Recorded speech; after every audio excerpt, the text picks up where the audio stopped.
The hotel room in Chicago smells like recycled air and someone else's perfume. I sit on the edge of the bed, iPad propped against the desk lamp, finger hovering over the screen. Part of me knows I shouldn't watch this. The notification from Jessica Reed, a college friend I haven't spoken to in 3 years. Read Paige. You need to see this. The live stream buffer circle. Spin. Then the video sharpens. Wedding reception. String lights wrapped around oak trees. Napa Valley vineyard in the background. All golden hour glow and Instagram perfection. Mackenzie Miller. Patterson appears center screen in a strapless white dress, champagne flute raised high, grinning at the camera with that practiced intimacy influencers spend years perfecting. Hey, besties. Thanks for all the love and support, but this wedding is officially a toxic-free zone. Laughter erupts off screen. She leans closer to the lens. Voice dropping to a stage. Whisper meant for thousands. We're scrubbing the old gen energy from our lives. No more guilt trips. No more conditional love. The camera pans left. Caleb appears in a rumpled suit, tie already loosened. Raising his own glass. My brother, 27 years old, and still incapable of buttoning a shirt properly. Yeah, the ATM is broken, but we got the cash out first. High fives all around the wedding party roars. Approval.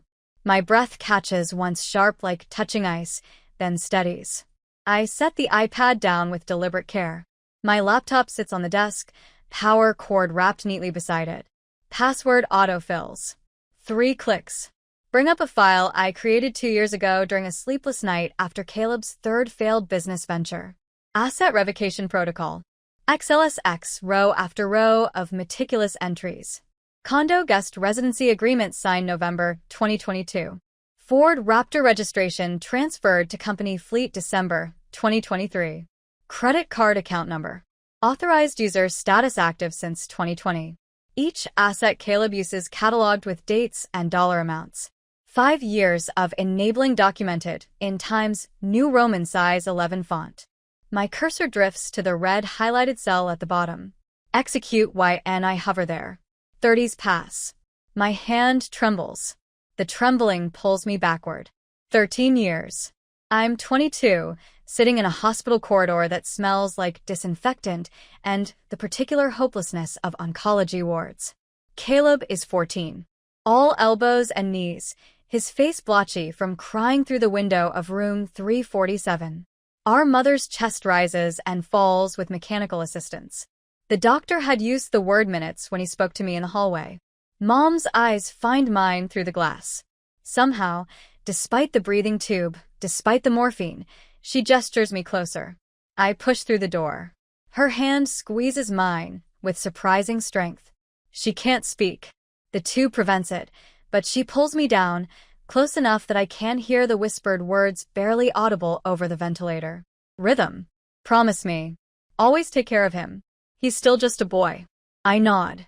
Tears streaming hot down my face. I promise, Mom. I promise. That promise became my chain. Every bad business idea. Every failed relationship. Every rent check I covered. Every loan I forgave. Every midnight phone call about another crisis. Always taking care of him. The live stream is still playing on the iPad. I force myself to watch. Mackenzie's voice cuts through again, sharper now, playing to her audience of strangers who think they know her. And honestly, it's pathetic how she tries to act like a mother. She's just a lonely spinster with a checkbook. The camera catches Caleb nodding enthusiastically. Not even a flicker of discomfort crosses his face. For real. My sister thinks money equals love. It's sad. The comment section scrolls past hundreds of heart emojis. Laughing faces. Strangers I've never met. Celebrating my humiliation like it's entertainment. The word pathetic echoes in my head. Not the theft, not the lies. The casual dismissal of 13 years of sacrifice as pathetic. Something crystallizes inside my chest. Cold. Final. I don't close the Excel file. Instead, I update it. New column, execution date. New row. Evidence. Wedding. Live stream. I screenshot Mackenzie's declarations. Caleb's laughter. The timestamp shows. 9:47 p.m. November 23rd. Then I open my text messages, find Arthur Wagner's contact, my family estate attorney, 60-something and sharper than most men half his age. I type with steady fingers. Are you watching this? We need to talk tonight. 3 dots appear immediately. Arthur's reply comes through. Already downloaded the video. I'll have preliminary options ready by 9 a.m. I look at the execute button one more time. Not yet. I need to be strategic. This isn't about revenge. It's about surgery. Cutting out the infection before it spreads further. I close the laptop. Lie back on the hotel bed. Stare at the ceiling, where a water stain has formed in the shape of something vaguely like a cloud. For the first time in 13 years, guilt doesn't flood in to fill the silence. Only clarity.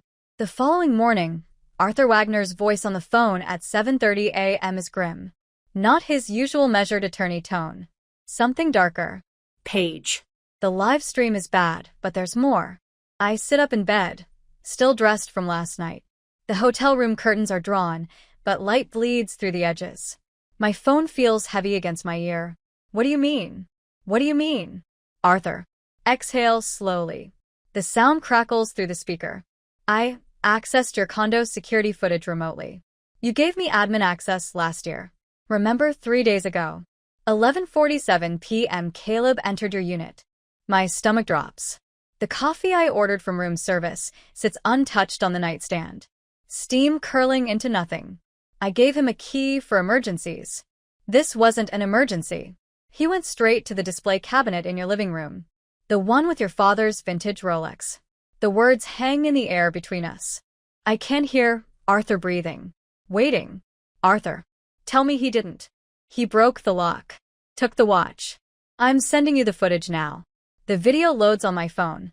Black and white timestamp November 20th, 11:47 p.m. Caleb alone in my living room. Moving with purpose. He pulls a screwdriver from his jacket pocket. The antique display cabinet. The one I inherited from Dad's estate has a small decorative lock. Caleb pries it open in 30s. His movements are quick-practiced. This isn't spontaneous. He pockets the watch, glances around my apartment like he's checking for witnesses. Then leaves. Total time. 4 minutes. I watch it twice. The second time I notice his expression. Focused. Determined. Not guilty. Not conflicted. Arthur's email arrives with attachments. I open the first one. Screenshot from yesterday's live stream. Zoomed in. Enhanced. They're on Caleb's left wrist. Unmistakable. Even in the blurry wedding reception lighting. Our father's 1963 Rolex Submariner. He's wearing it on a live stream with thousands of viewers. It's not just theft. It's arrogance. He thinks I'm not watching. Or worse. He thinks I'm so desperate to keep the peace that I won't dare call him out publicly for wearing Dad's watch. He's betting on my silence. The watch I was going to give Caleb on his 30th birthday when he'd proven he was ready for the responsibility. The watch, worth $45,000. The only physical object I had left of my father. Stolen. I stand. Pays the hotel room. The carpet is industrial grade, designed to withstand thousands of guests who don't care about it. My bare feet make no sound. Something fundamental shifts in my thinking. This isn't sibling rivalry. This isn't even entitlement. This is theft. Premeditated. Calculated theft. The old Jen insult wasn't a drunken slip. It was strategic cover. Make me the villain so nobody questions why Caleb's wearing a watch that isn't his. Paint me as controlling, pathetic, conditional. Then when someone notices the Rolex, he can say I gave it to him. That I'm just bitter about his happiness. I think like a CFO now. What's the ROI on continued support? What are the opportunity costs of emotional investment in someone who views me as an ATM? The answer is clear. I've been funding my own exploitation. Sarah Jenkins answers on the first ring page. Everything okay? My executive assistant's voice is warm with concern. Sarah has worked for me for 6 years. She knows my work voice, my stressed voice, my exhausted voice. This is something new. No, but it will be. I need you to pull together documentation. Everything for the next 20 minutes. We outline operation.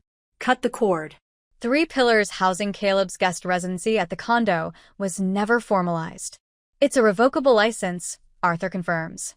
No lease, no tenant rights. Transport.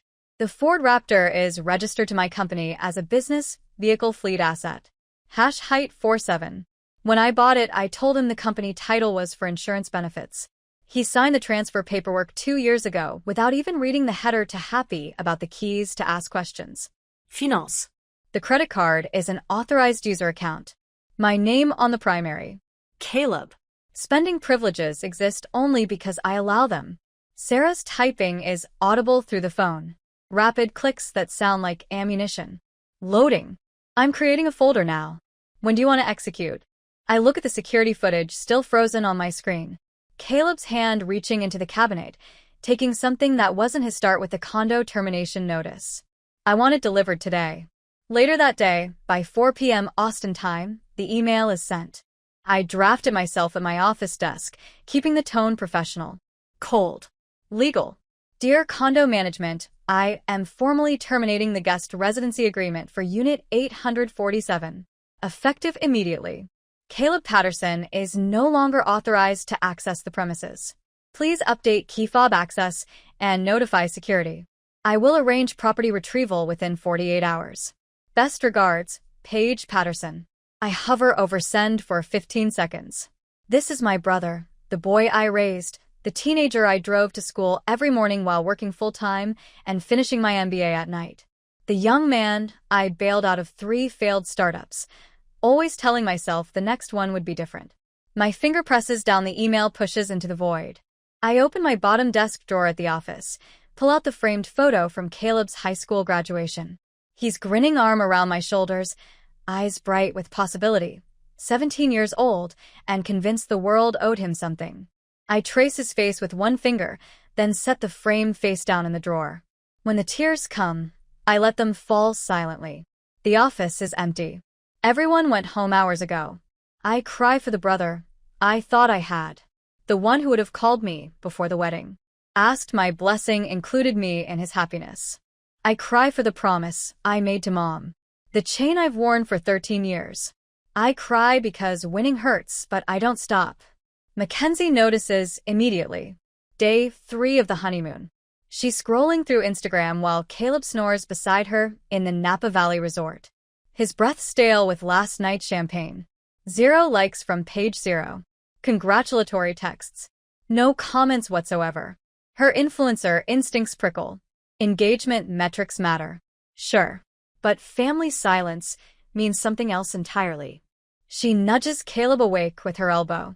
Babe, your sister's ghosting us. Caleb groans, fumbles for his phone on the nightstand. Squints at the screen through one eye. Weird. Maybe she's just busy. Mackenzie's eyes narrow.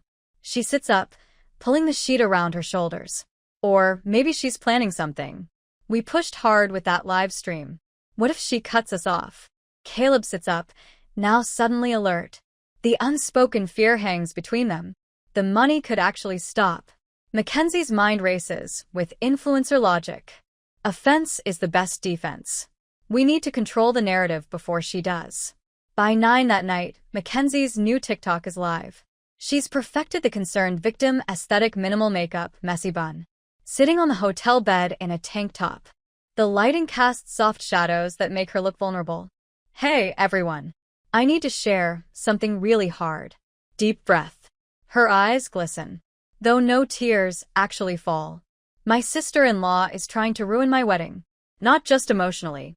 Financially. She details a fabricated story. Paige allegedly promised to pay for the wedding, then withdrew support at the last minute. We had to max out credit cards because she wanted to punish Caleb for marrying me. She's always been controlling, but this is a new low.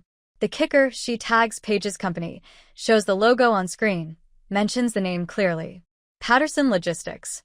Austin, Texas. I just think people should know what kind of person runs your supply chains. The comments explode within minutes. Hearts crying faces outrage on her behalf. Within 2 hours. 47,000 views. My phone rings at 647. The next morning. CEO Marcus Thornton. Marcus is usually calm, measured in his speech, But today his voice comes through tight. Paige. The board is asking questions. My stomach clenches. I'm still in my kitchen, coffee untouched, staring at the mug like it might offer answers. I'm aware of the TikTok, Marcus. It's fabricated. The truth doesn't matter right now. The optics do. We are 2 weeks away from the merger announcement. Our Google reviews are being carpet-bombed 23 one-star ratings in the last hour, all mentioning you by name. I close my eyes. The kitchen feels too bright. Suddenly, the morning sun cutting through the windows like an accusation. What do you need from me? Marcus's tone hardens. I can't have your family drama trending while we're trying to close $1 billion deal. Fix this quietly today, or we'll have to discuss if you're the right face for this merger. The line goes dead. I sit in my kitchen, coffee going cold, realizing this isn't just drama anymore. It's an existential threat to my career. Everything I've built for 13 years, threatened by lies told in a hotel room for internet points. I almost break. I open my contacts, scroll to Caleb's name. My thumb hovers over call. I could fix this with one conversation. Apologize for things I didn't do. I promise to keep funding their lifestyle. Restore peace. Make it all go away. My fatal flaw. Whispers. You promised. Mom. You're supposed to take care of him. The phone nearly touches my ear. Then Sarah's voice cuts through from the doorway. Don't I look up? Startled, Sarah walks over, letting herself in with the spare key I gave her years ago. She's still in her gym clothes, face flushed from her morning run. She takes the phone gently from my hand. They're bullying you because they think you're weak. Because you've always backed down. You need to show them you're the shark, not the bait. I stare at my assistant, Sarah, who's worked for me for 6 years. Sarah, who's never seen me cry until this week. Sarah, who's witnessed every spreadsheet, every late-night work session, every sacrifice. What if I'm not a shark? The words come out as a whisper. Sarah sits down across from me at the kitchen table. You built a CFO career by 35 in a male-dominated field. You manage $400 million in annual logistics contracts. You rebuilt this company's entire financial infrastructure in 2 years. You are a shark. You've just been pretending to be a goldfish for your family. The words land like a slap. Physical, sharp. I wipe tears with the back of my hand. Sit up straighter. My spine realigns, vertebra by vertebra. I need to let them overextend themselves. Sarah nods. Exactly. Let them think they're winning. I call Arthur Wagner 10 minutes later. Don't shut down the credit card yet. Arthur pauses on the other end. Paige. Every day that card is active costs you. I know, but I have an idea. They think attacking me publicly gives them leverage. Let's give them rope. I outline the plan. Keep the card active, but start documenting every charge. Create a paper trail that shows Caleb's spending patterns. Most importantly, get written confirmation that he acknowledges the debt. Arthur is silent for a long moment. You're setting a trap. I'm creating evidence. There's a difference. That night, I can't sleep at 2:34 in the morning. My phone buzzes on the nightstand. Credit card alert, $2,847.63. Charged at Napa Valley Resort and Spa. Présidentielle suite upgrade. I should be angry. Instead, I smile in the darkness. I screenshot the notification with steady fingers. File it in a folder labeled Evidence, Financial. Let them feast. Every charge is another link in the chain. I draft the email at 6 in the morning on day 5 of their honeymoon. My coffee sits untouched beside my laptop, going cold while I polish every word until it gleams with false defeat. Caleb and Mackenzie. I saw the TikTok videos. I understand you're angry with me, but please, this is affecting my job. My CEO called yesterday. Our company reviews are being destroyed. I can't afford to lose my career over a family misunderstanding. I've unlocked the credit card limit. Enjoy the rest of your honeymoon without restrictions. When you get back to Austin, let's sit down and talk like adults. I'm sorry for whatever I did to make you feel unsupported. Love, Paige. I read it 3 times. Make it sound even more desperate. Add a line break that suggests I'm writing through tears. Then I hover my cursor over the send button. This is the moment Arthur warned me about last night. Once you bait the trap, there's no taking it back. he'd said, his voice grave with the weight of legal consequences. They'll spend everything they can. Good. I hit send. The email whooshes into the void. The bait is in the water. 3,000 miles away in Napa Valley. Caleb's phone chimes during breakfast. I can picture it perfectly. He'll be hungover, probably wearing yesterday's shirt, reaching for his phone with one hand while shoveling overpriced food into his mouth with the other. I'm right. Mackenzie posts a screenshot to her Instagram story 40 minutes later. I see it because I've created a burner account just to monitor their feeds. The image shows Caleb's phone screen with my email displayed, and Mackenzie's caption reads, "When you stand your ground and they finally respect your boundaries. Toxic family, no more." The comments flood in immediately. So proud of you. You deserve this, queen. I screenshot everything. File it in the folder labeled Evidence, Social Media. The folder is getting thick. By noon, the first charge hits minus $5,247. Napa Valley Wine Collective. The descriptor notes private tasting party of 8 people.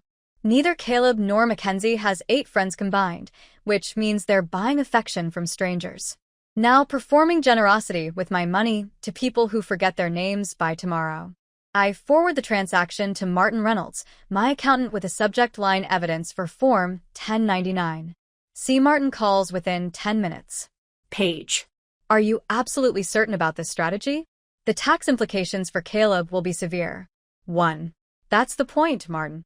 I keep my voice level professional. Prepare the documentation. I want everything legally airtight. You're talking about a massive cancellation of debt. The IRS will treat that as income. He'll owe taxes on money he doesn't have. I know exactly what I'm doing.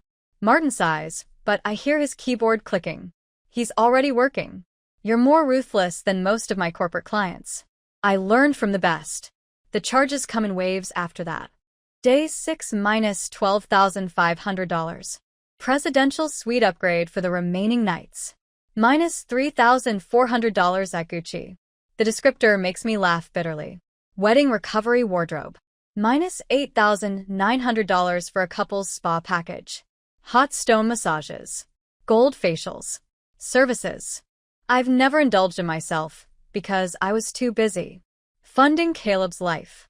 Day 7. Minus $6,200. The French Laundry Michelin 3-star restaurant. Mackenzie filmed the entire meal for her followers. And I watch every video. She holds up a glass of wine that costs more than most people's car payments. Living our best lives now that the toxic energy is cleared. Caleb appears in the frame, toasting with his own glass. The wine sloshes dangerously close to the rim, to boundaries. He slurs lightly. And to sisters who finally learn their place. Learn their place. My hand clenches around my phone hard enough that the case creaks. Sarah walks past my office, sees the notifications lighting up my screen, and winces. That's over $36,000 in 3 days, Paige. I don't look up. That's just the tip of the iceberg. I switch tabs to the master spreadsheet. Cumulative support 2018 to 2023. I input the honeymoon total into the final row. Then I run the sum formula combining 5 years of covered rent, business bailouts, paid-off credit cards, and legal fees. With this week's binge, the number climbs $538,429.18. Are you okay? Sarah asks quietly.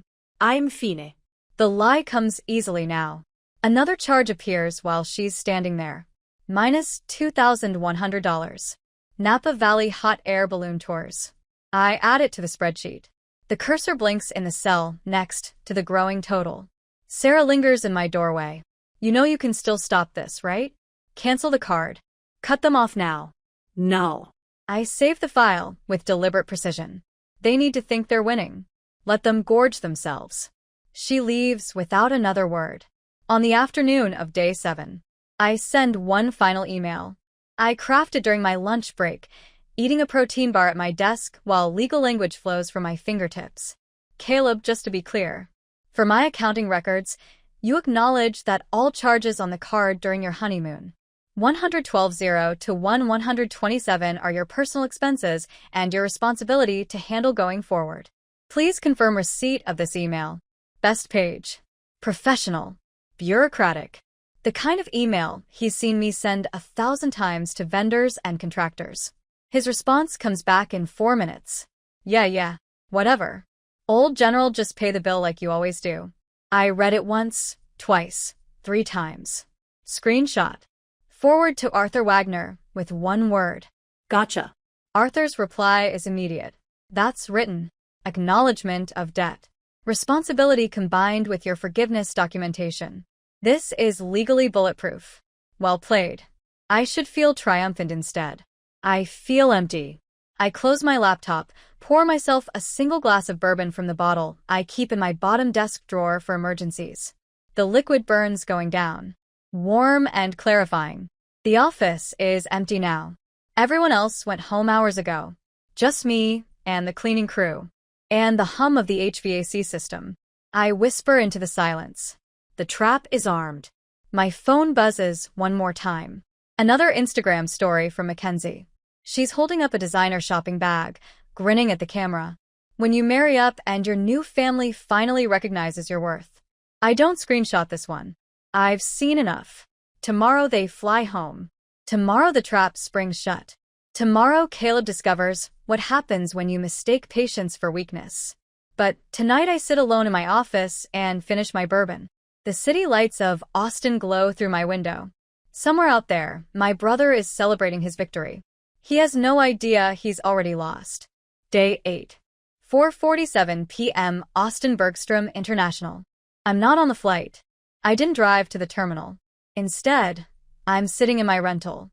A sensible, anonymous Honda Accord parked in the short-term garage. Level 3, Section B. I watched the elevator bank through my polarized sunglasses.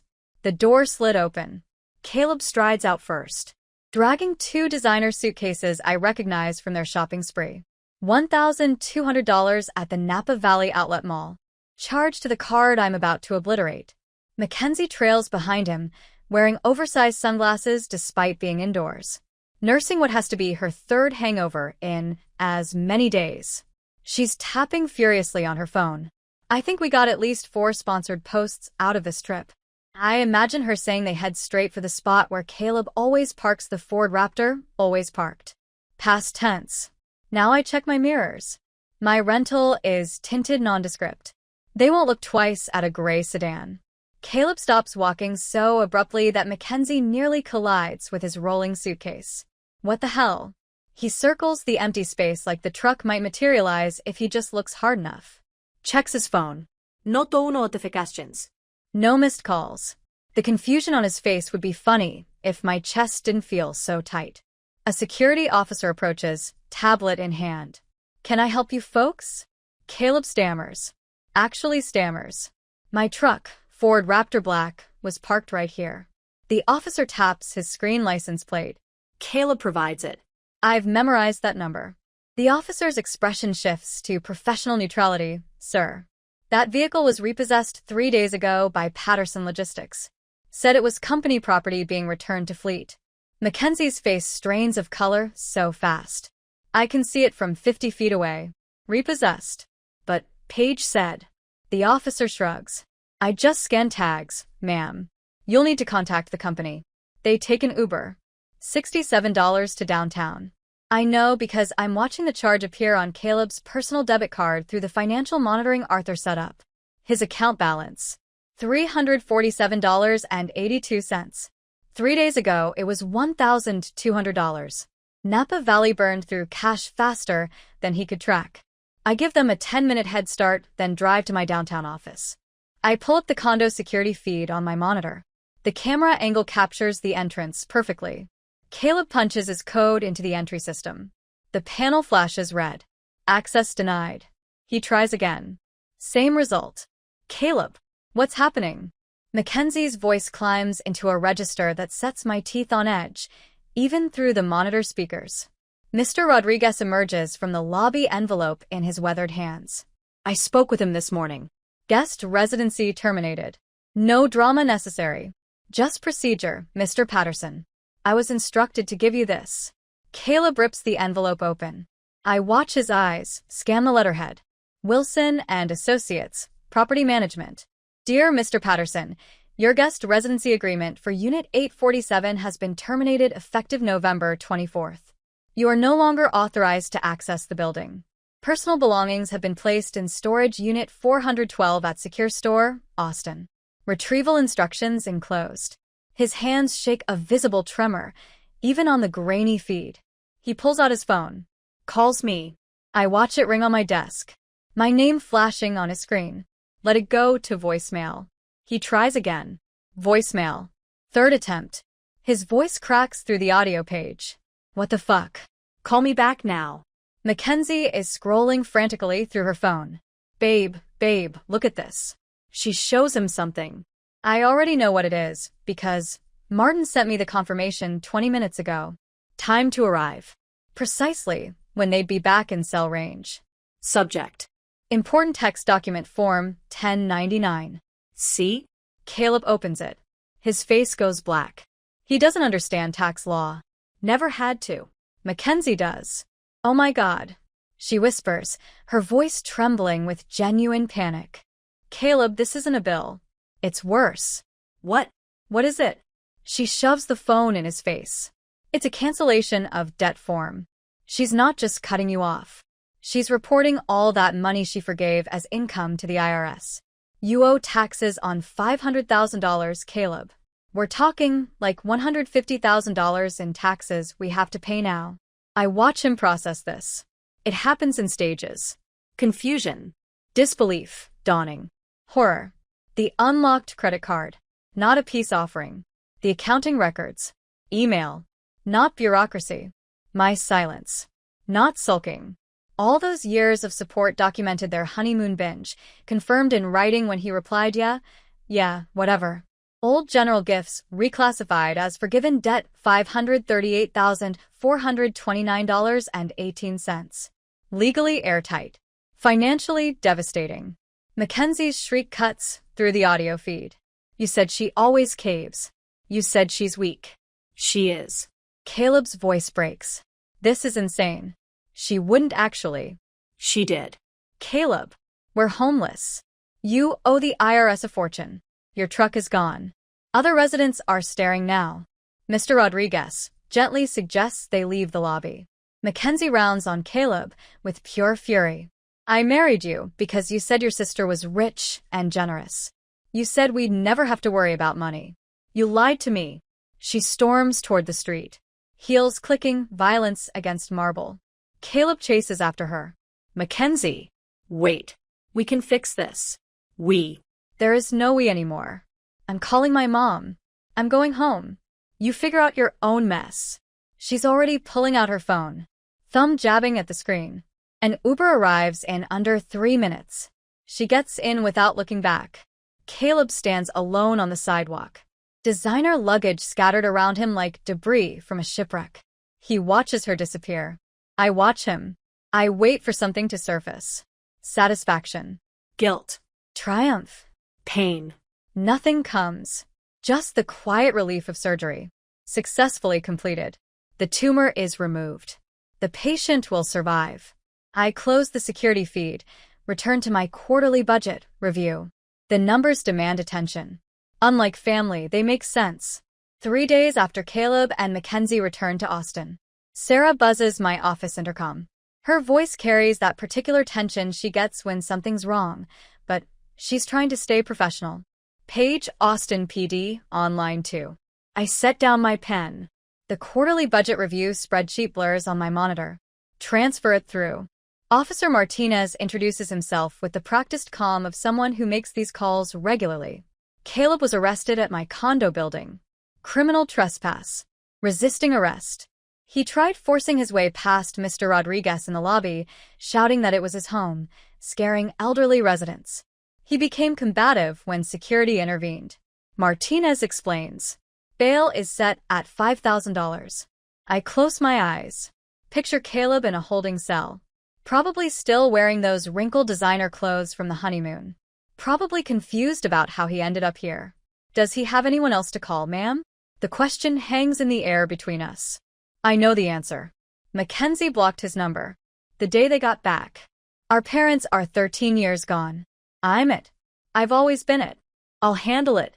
I say, and disconnect. The automated jail call comes at 2:14 p.m. My phone vibrates on the desk.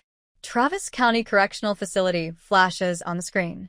I stare at it through 6 rings, almost let it go to voicemail. On the 7th ring, I answer. Paige. Caleb's voice cracks. Small. Broken. Nothing like the confident man toasting with expensive wine 3 days ago. Please. I know I don't deserve help, but I'm scared. I just need bail. I'll pay you back, I swear. Please don't leave me in here. My office is silent, except for the distant hum of the air conditioning through my window. Austin stretches out in afternoon sunlight. Somewhere down there, my brother sits in a cell waiting for me to save him. One more time. I close my eyes, see 13-year-old Caleb crying at Mom's funeral. His hand gripping mine so hard it left marks. But then I see the wedding live stream, the stolen Rolex on his wrist, the casual cruelty in his voice when he called me. Pathetic. I'll post bail, Caleb. The words surprise even me with their steadiness. But not because I owe you anything. Because I want peace. And this gives me leverage to ensure you never contact me again. He starts to protest. I hang up before he can finish the sentence. The electronic payment takes $5,000. Transferred to Travis County. I don't drive to the jail. Instead, I text Arthur Wagner with instructions. Meet Caleb at release. Bring the no-contact agreement we drafted last week. Arthur's response at 6:32 p.m. is brief. He signed. Cried the whole time. He asked if you were coming. I told him no. I read the message twice. Then I opened my contacts, scrolled to Caleb's name, and blocked the number. Done. 6 months later, Singapore's morning light reflects off Marina Bay outside my corner office window. The humidity here is different from Texas. Heavier, more insistent. I've grown to like it. The Patterson Young Entrepreneurs Scholarship application spread across my desk. 50 applicants. I've narrowed it to 3 finalists. The fund holds $50,000. It's not money recovered from Caleb. That debt is gone. Turned into a tax burden for him. This is money generated from the sale of the repossessed Ford Raptor. And the savings I've accumulated simply by closing the bank of Paige for 6 months. One application catches my attention. Maya Torres, 19, first-generation college student. Her business plan outlines affordable childcare cooperatives. The essay mentions raising younger siblings after their mother died. The parallel makes me pause. But Maya's approach is different. She's building something sustainable, not enabling dependency, not sacrificing herself on an altar of guilt and obligation. I approve the scholarship. Add a personal note in the margin. Your siblings are lucky to have someone who empowers them rather than controls them. Congratulations. That evening, I sit on my apartment balcony. Singapore's skyline glitters against the darkening sky. My phone buzzes with an email notification from Caleb's old address subject. Please read. Need help? Preview page. I know I signed the paper, but I'm really struggling. I just need a small loan to get started. I don't open it. A second later, another notification: delivery failure, recipient not found. I deleted that email alias yesterday. The message bounced into the void. Unread. Unanswered. I check my wrist. My father's vintage Rolex, recovered from the police evidence locker after Caleb's arrest, gleams under the city lights. The weight of it feels different now. Not like a burden. Like an inheritance earned. I sip my wine, watch the lights pulse and shimmer across the water. For the first time in 13 years, the silence isn't lonely. It's free. Subscribe.